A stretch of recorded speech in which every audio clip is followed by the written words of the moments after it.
야곱은 고향인 브엘세바로 돌아가기로 결정하고 모든 가족들을 데리고 하란을 떠났습니다.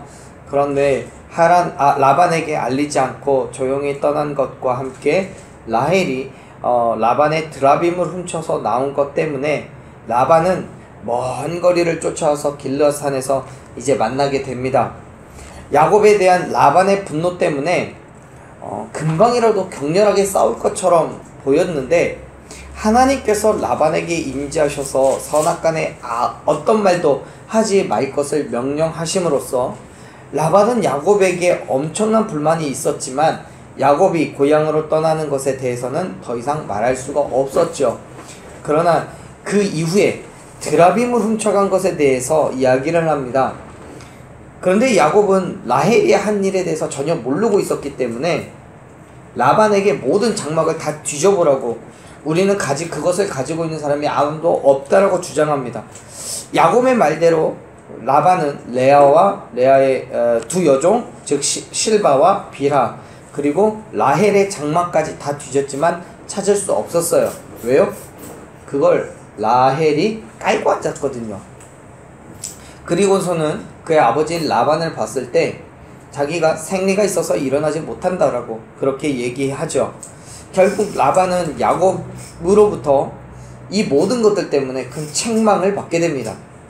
그 책망은 이전에 그가 라반과 함께 있었을 때 받았던 부당함을 이야기함과 동시에 그간 자기를 속여왔던 라반의 비열함, 그리고 드라빔을 훔쳐갔다고 말한 것에 대한 억울함, 이런 것들이 함축적으로 폭발을 한 거예요.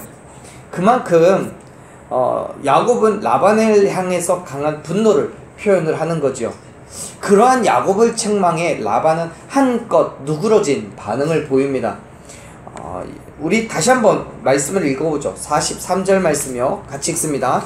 라반이 야곱에게 대답하여 이르되 딸들은 내 딸이요 자식들은 내 자식이요 양떼는 내 양떼요 내가 보는 것은 다 내 것이라. 내가 오늘 내 딸들과 그들이 낳은 자식들에게 무엇을 하겠느냐.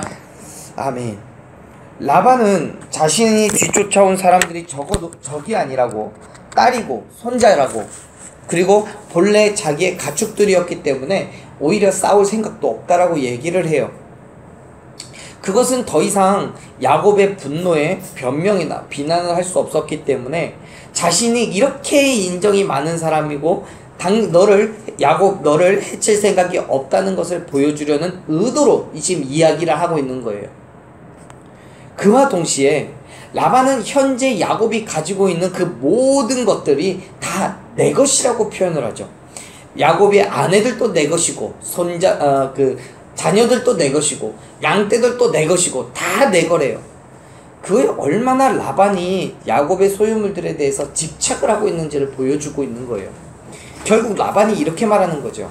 야곱아, 너한테 있는 것들은 다 본래 내 거야.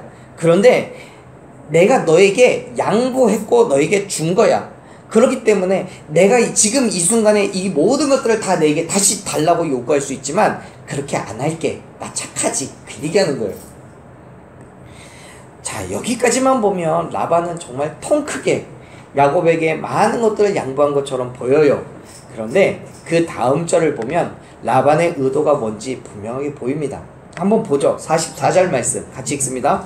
이제 오라, 나와 내가 언약을 맺고 그것으로 너와 나 사이에 증거를 삼을 것이니라. 아멘. 지금 라반은 야곱에게 언약을 맺재요. 근데 그 언약의 목적은 뭐냐면 네 거와 내 거를 구분하자는 거예요.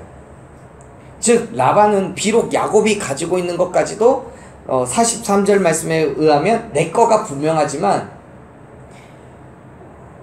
이미 내가 그것은 양보한 것이고 네가 가져가도록 했기 때문에 이제는 더 이상 서로의 것을 탐내지 말자라고 약속을 하자는 거죠. 그 약속이 말로만이 아니라 거부할 수 없는 증거를 세우자라고 말하는 거예요. 그게 언약이에요. 야곱은 라반의 요구에 응해서 돌을 가져다가 기둥을 세우고 형제들에게 이 형제들은 라반의 형제들 자녀들을 얘기하는 거예요. 그들에게 요구해서 돌을 가져오라고 해서 무더기를 쌌습니다. 사랑하는 여러분, 당시의 시대적 상황을 보자면 상호 간의 언약을 맺는 건 쉽게 볼 수 있는 장면이에요. 어디서든지 언약을 맺는 건 볼 수 있어요. 그러나 그 의도를 생각해보면 라반은 끝까지 자기의 유익, 자기가 가지고 있는 것에 대한 집착이 매우 심했던 것을 알 수 있습니다. 근데 생각해보면 라반이 살고 있는 것과 야곱이 살아갈 곳은 가까운 곳이 아니에요. 라반이 살고 있는 하란 땅과 이제 야곱이 살아갈 그 브엘세바는 굉장히 먼 거리입니다. 당시의 교통과 지리적인 환경을 따져보면 쉽게 오고 갈 수 있는 거리가 아닌 거예요. 그렇기 때문에 이 언약의 실효성은 상당히 떨어진다고 볼 수 있어요. 아무리 라반의 것을 빼앗고 싶어도 그렇지 그 먼 거리를 가서 기어치나 그거를 뺏어오겠다라는 야곱의 생각 있을 수가 없는 거죠. 라반도 마찬가지인 거고요. 그럼에도 불구하고 라반은 이 언약을 통해서 야곱과의 완전한 관계 회복과 함께 내 자신의 재산권을 확보하고자 하는 의도를 가지고 있는 거예요. 그래요. 세상은 자기의 유익을 구하는 사람들입니다. 물론 모든 세상 사람들이 그렇지 않을 거예요. 대부분의 사람들이 이웃을 배려해요. 그러나 악함 가운데 있는 이 땅이기 때문에, 어둠에 속해 있는 이 땅이기 때문에 아무리 상호 간에 유익을 구한다라고 하지만, 다른 사람을 배려하고 다른 사람들의 유익을 구한다고 하지만 본질적으로는 자기의 유익을 먼저 구하는 것이 세상인 거예요. 그리고 그러한 세상 가운데서 저와 여러분 또한 살아가고 있습니다. 그 안에서 우리는 가장 먼저 하나님의 유익을 구해야 될 줄로 믿으시길 바랍니다. 또한 다른 사람의 유익을 구해야 돼요. 그게 하나님께서 우리에게 명령하신 거예요. 왜요? 우리를 통해 하나님의 영광을 드러내야 되는 거고요. 우리의 모습이 그리스도인의 온전한 모습이 되어야 하기 때문인 거죠. 세상 사람들에게 우리가 본이 되어야 되기 때문에요. 우리가 지난주에 말씀 나눴잖아요. 고린도전서 10장에서요. 나의 유익을 구하지 말고 다른 사람의 남의 유익을 구하라고 말씀했잖아요. 그것이 결론적으로는 무엇을 얻기 때문에요? 그 사람의 구원을 주기 때문이라고요. 비록 많은 사람들이요 자기의 유익을 위해서 살아간다라고 하지만, 그래서 자기의 필요에 따라 언약을 맺기도 하고 그걸 끊어내기도 하지만, 그리스도인은 자기의 유익보다 하나님의 영광을 먼저 생각해야 함을 믿으시길 바랍니다. 라반은 자기의 욕심을 채우기 위해서 야곱과 언약을 맺자고 하는 거예요. 물론 그 의도 이외에도요, 야곱으로 인해서 실추된 자기의 위신과 권위가 회복되기를 바라면서 언약을 세우자고 또 하는 거예요. 또 야곱의 입장에서는 하란을 떠나서 브엘세바로 떠나는 그 일에 대한 나름대로 합법적인 절차를 밟겠다는 의도도 가지고 있어요. 그럼에도 불구하고 사랑하는 여러분, 우리가 세상 가운데 세상의 사람들과 맺어야 되는 그 언약은 하나님의 영광을 드러내야 되는 그러한 일들임을 믿으시길 바랍니다. 그리고 그 일에 우리가 힘써 나아갈 때 하나님께서는 저와 여러분을 통해서 크고 놀라운 일들을 이루어 가실 줄로 믿습니다. 자, 앞서 언급한 대로 돌을 가져다가 기둥을 세웁니다. 그리고 돌무더기를 만들어요. 그리고 그것을 이렇게 이름합니다. 47절 말씀 같이 읽습니다. 라반은 그것을 여갈사하두다라 불렀고 야곱은 그것을 갈렛이라 불렀으니. 아멘. 라반이 말한 여갈사하두다라는 단어는 증거의 돌무더기라는 의미를 가진 아람어입니다. 그리고 야곱이 말한 갈르엣이라는 말도 역시 증거의 돌무더기라는 히브리어 말입니다. 즉 라반과 야곱은 각각 부르는 단어는 다르지만 같은 이야기를 하고 있는 거예요. 이 돌무더기로 상호 간의 언약의 증거를 삼겠다는 거예요. 이 돌무더기는 단지 라반과 야곱 사이의 언약만을 지칭하는 것이라기보다는 하나님께서 이 언약의 주체가 되어 주셔서 이 둘 사이에 모든 일을 주관해 주실 것을 원한다라는 의미를 가지고 있습니다. 보세요. 라반이 이렇게 이야기를 해요. 49절 말씀 한번 같이 읽겠습니다. 49절. 또 미스바라 하였으니 이는 그 말에 우리가 서로 떠나 있을 때에 여호와께서 나와 너 사이를 살피시옵소서 함이라. 50절도 있죠. 만일 내가 내 딸을 박해하거나 내 딸 외에 다른 아내를 맞이하면 우리와 함께할 사람은 없어도 보라 하나님이 나와 너 사이에 증인이 되시니라 함이었더라. 아멘. 여기에서요 지금 미스바라고 다시 한번 얘기하는데 48절 말씀을 보면 그 위에 갈르엣이라고 불렀다라고 되어 있죠. 그리고 49절 처음에 또 라고 얘기해요. 이 갈르엣이라는 그 자리를 또 다른 말로 미스바라고 불렀다는 거예요. 갈르엣이 또 다른 명칭이죠. 근데 이 미스바라는 말의 의미는 뭐냐면 지켜보다, 파수대, 이런 의미를 가지고 있습니다. 그래서 49절 마지막에 보면 라반이 그렇게 얘기하는 거예요. 너는 이곳을 미스바라고 불렀다. 이 미스바라는 곳의 의미는 여호와께서 너와 나 사이를 살피신다 라는 뜻입니다. 그 살펴달라는 말의 의미는 지금 이 언약이 깨지지 않고 잘 준수되도록 도와달라는 거예요. 그러면서 언약의 준수를 감시할 사람이 없어도 하나님께서 증인이 되신다고 50절 마지막에 이야기하는 거죠.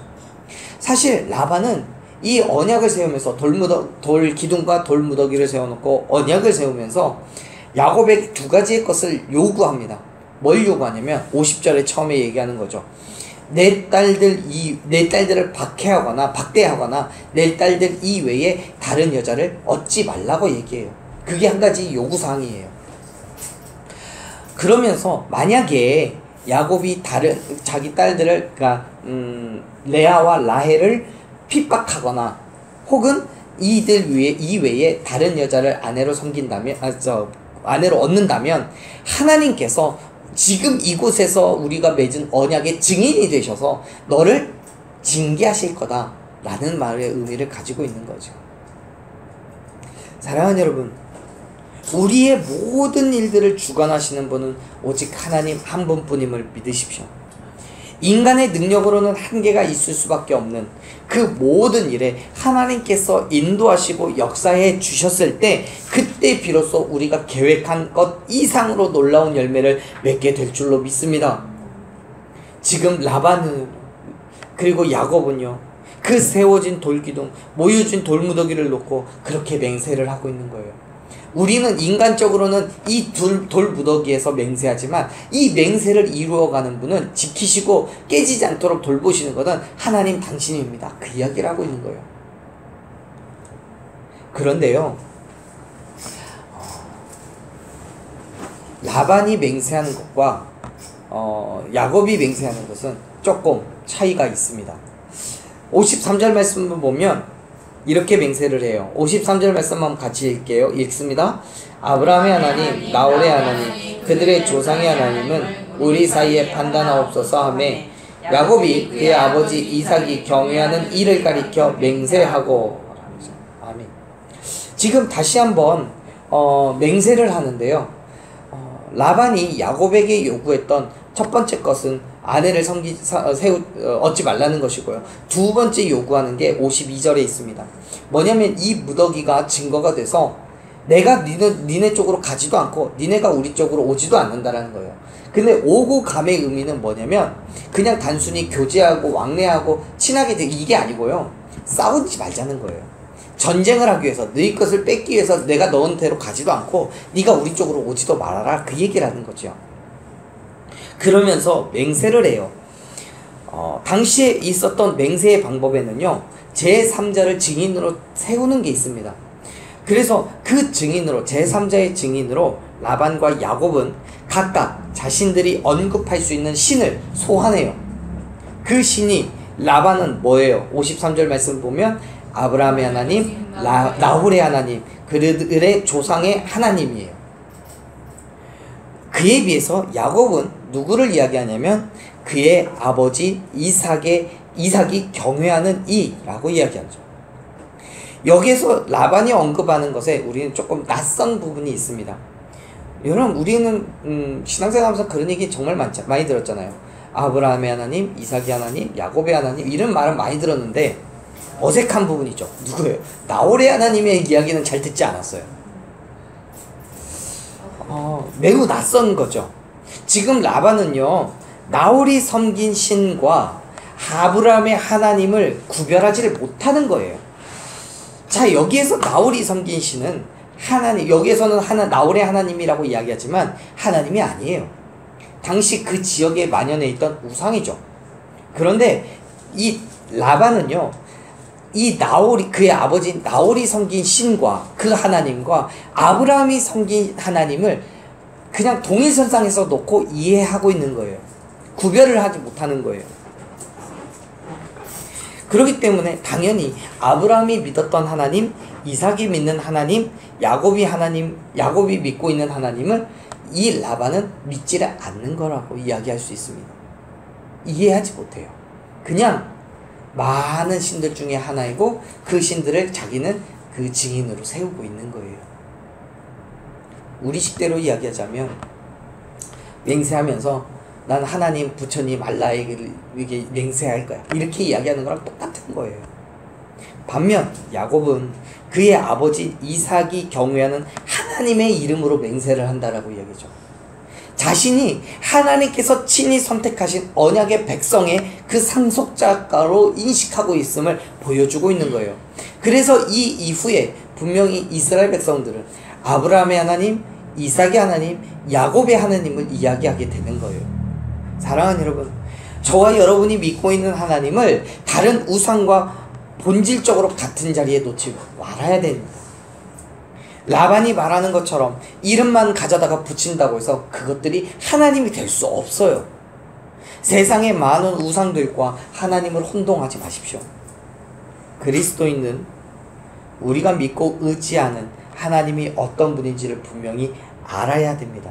그렇지 않으면 정말 하나님을 믿는다고 하면서도 온전한 그리스도인 된 삶을 살아갈 수가 없는 거예요. 하나님께서 우리에게 원하시는 그 바름을 향해 나아갈 수가 없는 거예요. 출애굽 당시에 이스라엘 백성들이 그랬습니다. 모세가 시내산에서 하나님과 대면하고 있을 때에 두려움에 빠진 이스라엘 백성들은 아론에게 이야기하죠. 우리를 애굽에서부터 이끌어낸 신을 보여달라고요. 그래서 금 귀고리, 금붙이들을 다 모아다가 불에 던졌더니 송아지가 나오죠. 그 금송아지가 하나님, 너희가 애굽에서부터 너희를 이끌어낸 신이 이 금송아지라고 이야기합니다. 그때 아론은 그 금송아지를 하나님이라고, 여호와라고 지칭합니다. 그리고 이스라엘 백성들은 그 여호와라고 이야기한 금송아지를 섬기는 거예요. 분명히 하나님 앞에서 그것은 우상이지만 사람들은요, 이스라엘 백성들은 그게 하나님이라고 믿는 거예요. 잘못된 하나님이죠. 우상이에요. 여전히 우리도 마찬가지입니다.